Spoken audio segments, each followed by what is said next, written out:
fram fundargerð borgarráðs frá því 7. maí. Við þurfum að bera upp 31. lið sem er viðauki við fjárhagsáætlun vegna starfsmanns. Þeir borgarfulltrúar sem samþykkja það gefa merki. Ætlar þú að taka til máls undir þessu lið sem ég er að bera upp hér og nú?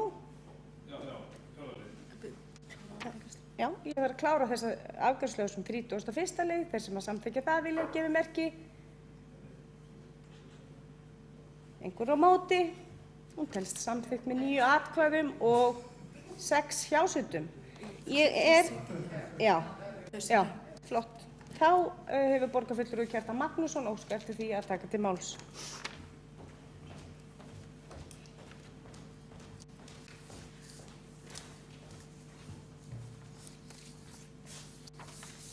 Forseti, ágætu borgarfulltrúar, mig langar til að leggja fram til þessu lið fyrirspurn frá okkur borgarfulltrúum Sjálfstæðisflokksins sem hljóðar svo. Óskað er eftir því að þeim borgarfulltrúum sem þess óska verði afhent eintak af ársreikningi Reykjavíkurborgar 2014 þar sem sýndar verði tölur úr upphaflegri fjárhagsáætlun sem samþykkt var í desember 2013 samhliða niðurstöðu tölum ársreiknings 2014. Ég var búinn að og þetta er samkvæmt 19.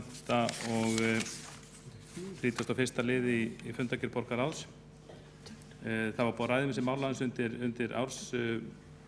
undir ársreikningsumræðum þar sem var búið að bera fram þessar óskir í tvígang munnlega og það var í sjálfu sér, mér fannst ekki illa að tekið í það en ég hef ekki ennþá fengið þessi gögn og þetta, ég held að ég geti orðið til gagns þeim sem vilja fylgjast með fjármálum borgarinnar, bæði útkomu ársreiknings og bara í þeirri fjárhagsáætlunargerð sem er hafin núna. Þannig að ég óska vinsamlegast eftir þessum upplýsingum og vona að borgarstjóri verði við þessari frómu ósk. Það var borgarfulltrúi Kjartan Magnússon lokið máli sínu og einnig lokið við það að leggja fram fyrirspurn. Hún er lögð hér fram og henni frestað. Þá ekki fleiri hvart sér hljóðs undir þessum dagskrárliði og telst umræðu lokið. Við göngum í